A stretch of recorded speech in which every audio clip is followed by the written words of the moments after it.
No breakthroughs after a meeting between the Russian Foreign Minister and the US Secretary of State about the situation in Ukraine. So, what happens next? Hello, I'm Anton, and this is The Heat.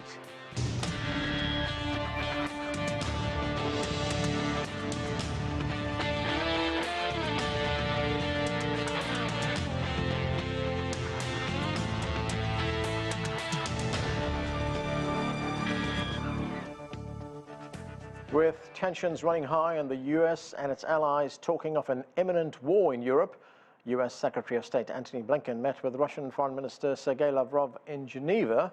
But so far, both sides have accused each other of making threats. Western nations are alarmed with Russia's military buildup near the border of Ukraine, while Moscow complains about the likely presence of Western forces in Ukraine and a possible expansion of NATO. After Friday's meeting, both sides agreed on one thing: to have more talks. Chris Jones has the latest from Geneva. The mood was tense heading into the meeting between the US's Antony Blinken and his Russian counterpart, Sergey Lavrov. Both sides saying they wanted to avoid conflict. Antony Blinken described it as a critical moment. This is part of an ongoing effort to de-escalate tensions and to prevent further Russian aggression. After 90 minutes of diplomatic discussions, both parties said there was more understanding. Neither Russia nor the US expected any major breakthroughs to come from the meeting here in Geneva. But one thing is clear: Moscow now expects a written response next week from the US. The US has agreed to send a written response to those demands over Ukraine and NATO. Sergey Lavrov described the meeting as open and useful, but not conclusive. We are waiting for the official answer written on paper for our suggestions. After that, we are going to meet again on our level. So let's not jump ahead. Antony Blinken says much will depend on Russia's next steps.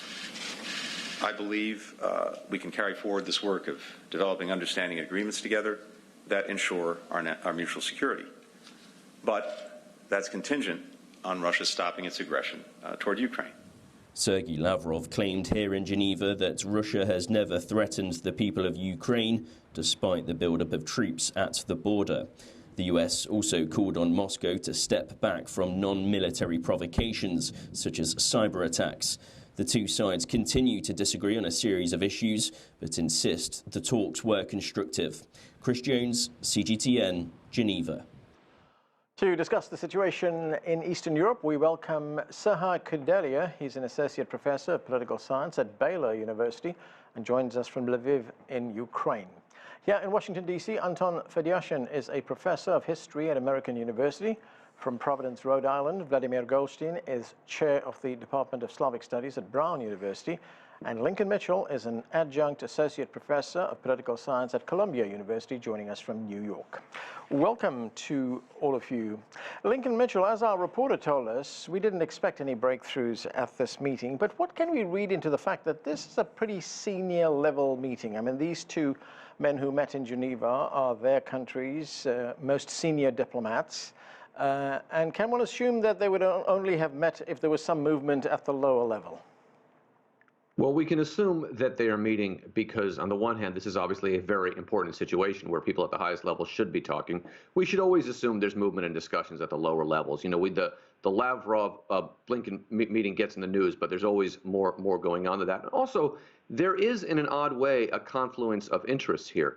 I remain convinced that while there may end up being a war in the region, I don't think either major country, I don't think either the U.S., Russia, or Ukraine want that war. And all three sides here, but really Russia, is looking for a way to step back without being seen as having been pushed back by the United States. And that's why there's this, you know, we want written responses to these demands they're making, as if they're the professor and, you know, the United States is a student turning their essay in or something. But the reason is I think at some level, if they're smart, they want to be able to say, we've got something of what we needed and now we're stepping down, because they don't want this war. This is not going to go quite as smoothly for Russia as some in Russia might think. On the other hand, the United States doesn't want to be seen as kind of giving in to Russia, writing written responses. Certainly anything that says in writing Ukraine's not getting into NATO is not something the U.S. wants to do, even though de facto Ukraine's not getting into NATO for some time. Lincoln, when you say there is the risk of war, the Russians have told us repeatedly that they have no intention of invading Ukraine. And when we talk about war, are we talking about something between Russia and Ukraine, or could it involve perhaps other powers as well? Well, we should be clear here. It's odd for Russia to say we have no intention of going to war in Ukraine, because they already are at war in Ukraine. So we should use the language of further expanding the conflict. And my fear here is that if this conflict does expand, the U.S. may find itself pulled into it. There are certainly forces in the United States that would want to see a strong American response. Now, the job of the American president, particularly this American president, who has suggested he is interested in the United States pulling back from its role in the world, is to not get pulled into that, while at the same time not giving in to Russia entirely. And that's obviously a very difficult needle to thread. Anton, Fedyashin, at the end of last week, we had career diplomats, really, from both countries holding talks. There were 3 rounds of talks that took place in Europe. But at the end of those talks, it seemed that we were at a stalemate. Russia was saying, look, we want an assurance that Ukraine will not be joining NATO. And the Americans said, no, that is not going to happen. We can't give you that assurance. So can we assume now that these talks have taken place, that there may be some openings for agreement here? Yes, I think there are plenty of openings, and I think Lincoln made a very good point about the difference between what we all hear through the media, in other words, the public surface statements, and then what goes on behind closed doors. We'll see. I think that today's meeting, although without a result itself, is a step in the right direction. The two sides are talking to each other, and I think this is going to be a very long-term process. I think there are Russian sort of demands for immediate rather than long-term a long-term process was also rhetoric. This is standard practice in diplomatic circles, which is that you take a maximalist position in the beginning, and then you establish things that you can more easily rather than less easily trade off in the process. So listen, the story in Washington is that President Biden and his national security team are off to Maryland, to Camp David, to brainstorm over the weekend. They're going to be putting something together onto paper. I don't, by the way, think that responding to the Russians in writing is in any way insulting or demeaning to the United States. Listen, they put their suggestions in writing. The United States can disagree with as many of the points as it chooses in writing, and off we'll go. So I guess we'll see what happens next week. Vladimir Golstein, after the meeting, this is what the U.S. Secretary of State Antony Blinken had to say. Let's listen. The facts are that Russia has amassed very significant forces on Ukraine's border and continues to do so. 100,000 troops, most recently including forces deployed to Belarus. That would give Russia the capacity, if President Putin so chooses, to attack Ukraine from the south, from the east, from the north. And we've seen plans to undertake a variety of destabilizing actions, some of them short of the overt use of force, to destabilize Ukraine, to topple the government, a variety of things. So, Vladimir, listening to what Antony Blinken is saying there, I mean, what will Moscow get out of destabilizing Ukraine?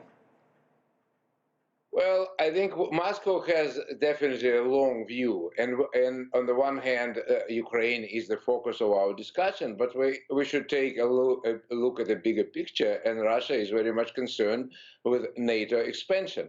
So what they are trying to get out of that, be it in writing, be it, you know, behind the scenes, whatever it is some kind of a guarantees that NATO, which expanded, you know, drastically, despite the promises which were made to Gorbachev, it will stop this activity because the Russians feel threatened. So they escalated. They moved their forces within their own borders to bring all the responsible parties to the table, and they seem to be accomplishing it. So I don't think it's in any way or form is in Russian interest to invade Ukraine and do, all the sort of things which people like to invent, all this kind of, fear-mongering. And I would say fear-mongering is connected to war-mongering.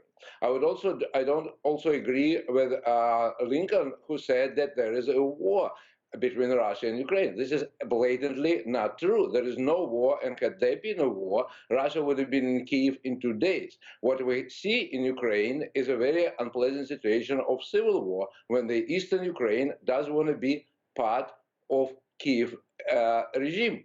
And there have been endless amount of polls conducted by Kyiv, when ever since 2014, eastern Ukraine, which consists mainly of kind of Russian-speaking people, do not want to be part of Kyiv.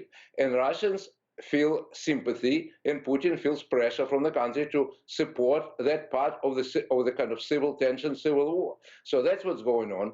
And what's happened when we talk about victims, 14,000 people killed and million displaced, this is we're talking not about Ukraine in general, but eastern Ukraine, Donbas area, where civilians are regularly being bombed, and Russians hear this news, and they want to sort of stop this bombardment. So we, basically, before we proceed, we need to sort of agree on certain terms. But definitely, in Russian interest is to prevent the murder of civilian population, but there is no interest whatsoever to deal with Ukraine, with Kyiv, with Western Ukraine, people who don't want to be part of Russia and are not interested in it. That's a different story. So we have a lot of confluencing, kind of tensions, and I think it's definitely part of diplomats to figure them out.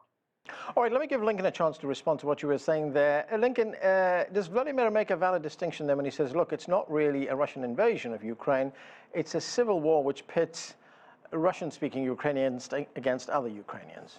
Well, where he's definitely right is that there is tension in Ukraine between the more Western Ukraine, which is Ukrainian-speaking generally, and more eastern parts of the country, which are Russian-speaking. I'm not sure I would call that a civil war, because there are Russian troops on Ukrainian soil supporting the efforts or pushing the efforts of those in eastern Ukraine to resist the government from Kyiv. So I think that would qualify, in my view, as a war. I would also say that most of the data I have seen shows that actually since the Russian troops have come into Ukraine in the beginning of 2014, the public opinion in Ukraine has moved against Russia, because nobody really likes having a foreign country invade. So I think maybe we see this from different perspectives here. Okay, well, talking about the Ukrainian view, let's go to Sergey Kudelia, who is in Ukraine. Sergey, thanks so much for joining us. Great to have you with us on the show. What is your reading, in fact, what is Ukraine's reading of what has taken place over the last 2 weeks? We had 3 rounds of meetings in Europe. Now we have this very high-level meeting taking place in Geneva. How do the Ukrainians see it? Well, first let me say that it seems like we operate in a very different parallel reality, because if you read the pages of the Western press, of American press, it feels like the war is about to happen tomorrow or the day after tomorrow. But if you go onto the streets of Ukrainian cities, if you talk to the citizens of Ukraine, to the residents of Ukraine, you see that there is absolute calm and confidence that nothing is going to happen.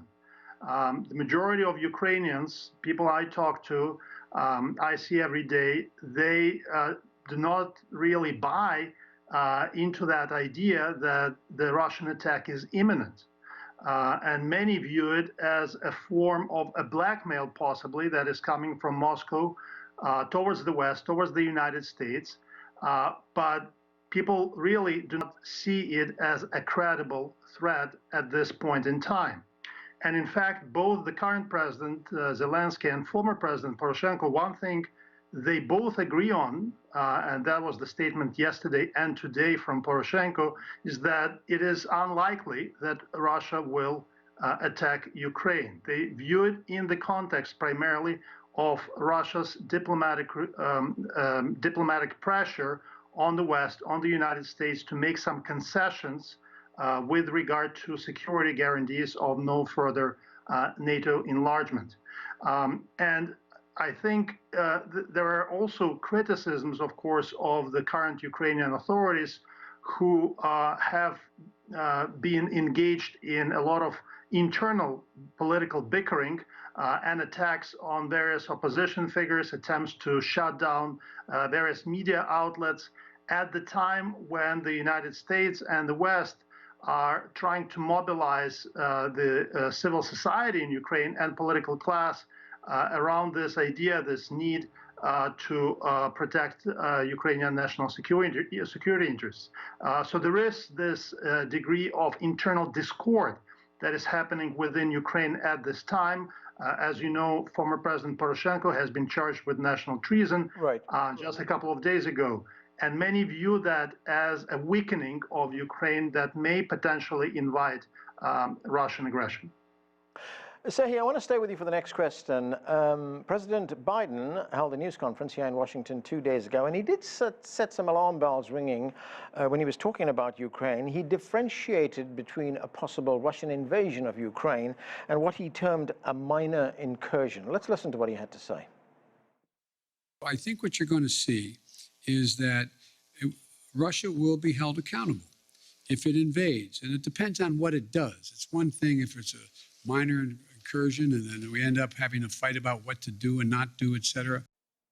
So the White House did try to clarify the situation afterwards, but was there any damage done? I mean, how was this seen in Ukraine? Well, Zelensky, current president, immediately responded to this remark on Twitter, which was kind of unusual because you see, usually president of Ukraine is more differential towards the president of the United States. But in this particular instance, he said that there is no difference between minor and major incursion. Anything that will entail the crossing of the Ukrainian border by foreign troops would mean, in fact, an act of further aggression against the Ukrainian state. So there has been a degree of disappointment among many Ukrainian politicians and diplomats with these remarks, but we also understand that this might have been an off-the-cuff remark, and we've seen that the White House and the United States and the Western allies corrected themselves after that. Right. Lincoln Mitchell, after the meeting, this is how the Russian Foreign Minister, Sergey Lavrov, framed the Russian position. Let's listen. Our concerns are not about imaginary, but about real threats and facts that nobody is really hiding. Stuffing Ukraine with weapons, sending hundreds of Western military instructors. Now the EU, in fear of being left behind by NATO, wants to create its own military training mission in Ukraine. What do you make of those points that Lavrov makes there? Well, there's a few things here. The big picture issue for Russia is, as my colleagues have pointed out, not wanting to see Ukraine in NATO. And if you're sitting in Moscow, that's a reasonable position to take. That's a reasonable concern to have. The problem here is twofold. One, Ukraine's not getting into NATO anytime soon. NATO officials, American officials can't say that out loud, can't put it in writing, which is why this issue of putting in writing is problematic. But everyone knows that to be the case, right? So that's one piece of it. So that is not an imminent threat. On the other hand, as Lavrov pointed out in that clip you just played, there are plenty of ways that the West, whether it's the United States, NATO, the European Union, any of its constituent countries, can bolster Ukraine militarily without formally bringing it into NATO. And he's flagging some of those concerns there. Now, the other side of that is that if Ukraine wants that support from the West, and the West wants to give it to them, that's an issue between Ukraine and the West, or Ukraine and the United States. And none of those countries, and the West and Ukraine, do not want to be in a position of giving Russia and essentially a veto over what their alliances can be and who they can take support from, military or otherwise. So this is the core of the tension. At the core of this is a genuine disagreement about the national interest of Ukraine, of Russia, and of various Western powers. I just want to go back to this incursion issue for a second, because it touches on something someone else said, which is this. In American politics, a gaffe is when someone says something out loud that everyone knows is true. And that's what Biden did. Of course, a minor incursion, more Russian troops across the border, is not going to bring about the same reaction from the United States if, for example, as one of my earlier colleagues pointed out, Russian tanks are rolling into Kiev, in which case you'd have a very different reaction. So Joe Biden was stating a simple truth, and in the kind of current climate in Washington, D.C., that can be a problem. Anton Fedyashin, Blinken says, look, there is no imminent threat. There's not going to be a Ukraine that belongs to NATO that threatens Russia. And we've heard this before. I think that's understood in Russia, it's understood in the United States, and it's understood in Ukraine as well, that Ukraine is not just about to be admitted to NATO. So what is the ultimate overall Russian goal? Well, the overall goal is something that the Russians have actually been talking about for about 20 years, which is a fairly long time given the political turnover in Europe. And that's a general reinterpretation, recalibration of European security. I was listening to the brief press conferences that both Secretary Blinken and Minister Lavrov gave today, and at times it sounded like two sides talking about two different disagreements. The Americans are very focused on the issue of Russian troops around Ukraine's borders, and for them, it's the immediate Ukraine crisis of the past several weeks that is at issue. For the Russians, the current issue around Ukraine is not really the crux of the matter. The crux of the matter is much broader, it's more systemic, and it's the question of the post-Cold War world order, the way that security was arranged in post-Cold War Europe in the 90s and the 2000s and the 2010s, in other words, in the past 30 years.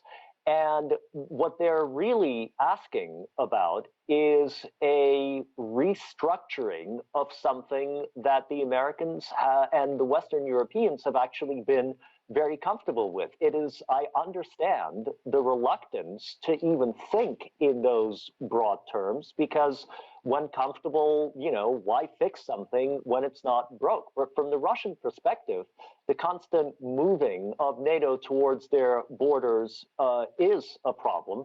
And so they're asking for a more systemic, a more philosophical, I dare say, approach to the future of European, and that means Eurasian, and that also means Atlantic security. And this is going to be a very long-term project.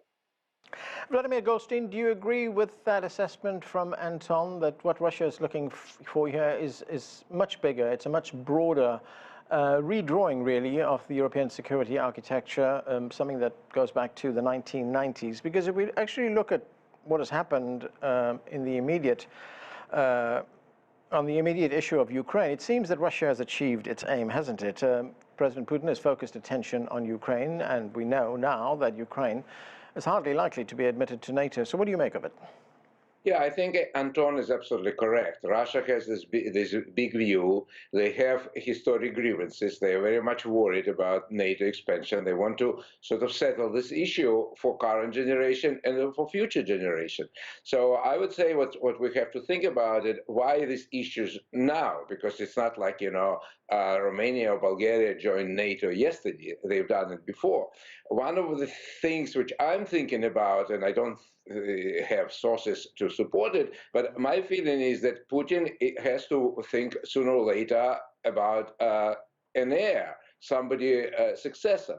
And we do know historically when Soviet Union collapsed and we have a succession and we had a rather weak figure as Gorbachev, he actually was charmed and fascinated by Thatcher, by Reagan, by all these great Western promises, and Russia pulled back without getting anything in response. So I think Putin and his environment, you know, people who next to him worry about that. So that's why maybe they insist on written guarantees, on some kind of things. So they have to take a view, because the generation, next generation, have to exist in Europe. This is very important. Russia is there, Ukraine is there, European countries are there, and they have to find a way of kind of living in without threat.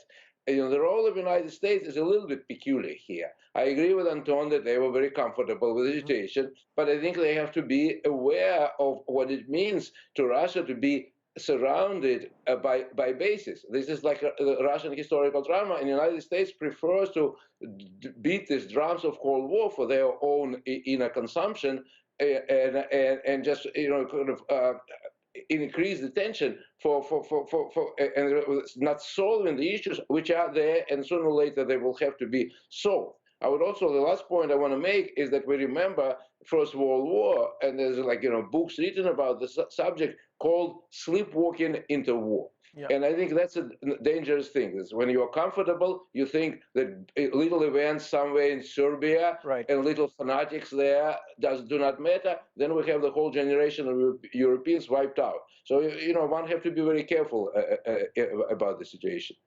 Sergey Kudelia, where do you think this goes to from here? I mean, there was one proposal being floated around, or theory, I should say, being floated around, mainly among think tank staff here in Washington over the past week, and that is there could be a solution where Ukraine forgoes NATO membership in the future, or any NATO involvement in its territory, in return for a Russian guarantee that Russia will respect its territorial integrity. Does that have any validity? Would that be acceptable to Ukraine? It will be very difficult to sell this to the public opinion in Ukraine for the very reason that Russia already provided security guarantees to Ukraine through the Budapest Memorandum in 1994 after Ukraine agreed to give up its nuclear weapons. And we know how that ended with the annexation of Crimea. Clearly was a violation of these commitments.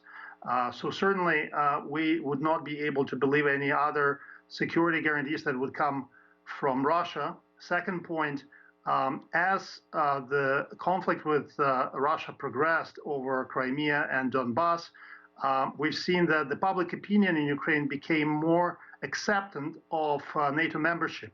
Prior to 2014, only a minority of Ukrainians, primarily in Western Ukraine, were supporting NATO membership for Ukraine. Now, the latest poll I've seen is 54% of Ukrainians want to see Ukraine in NATO. So for the Ukrainian political elite, there is really no serious political force that would support neutrality at this point. There are minor political parties that embrace that, but it will be a very hard sell and very difficult for the West to persuade the Ukrainian leadership to accept neutrality. Lincoln, I've only got 30 seconds, unfortunately, but very quickly, of course, NATO is made up of 30 nations. Do you believe that they are all unified on this? No, I think they're largely unified, that in the abstract they would like to get Ukraine into NATO, but it's not going to happen anytime soon. Ukraine getting into NATO is not an immediate threat to Russia. It is an abstract one, and if you're thinking in terms of decades, as one of the previous panelists mentioned, then yes, it is an issue for Russia, but it's not happening anytime soon, and there is, I think, consensus on that in NATO. Okay, and that's where we have to leave it. Thanks to all of you for being with us. That is it for this edition of The Heat, but the conversation continues online. Join us on CGTN America's Facebook page to comment on this or any other show, or chat with us on Twitter at CGTN America. I'm Anton in Washington, D.C. Thanks for watching.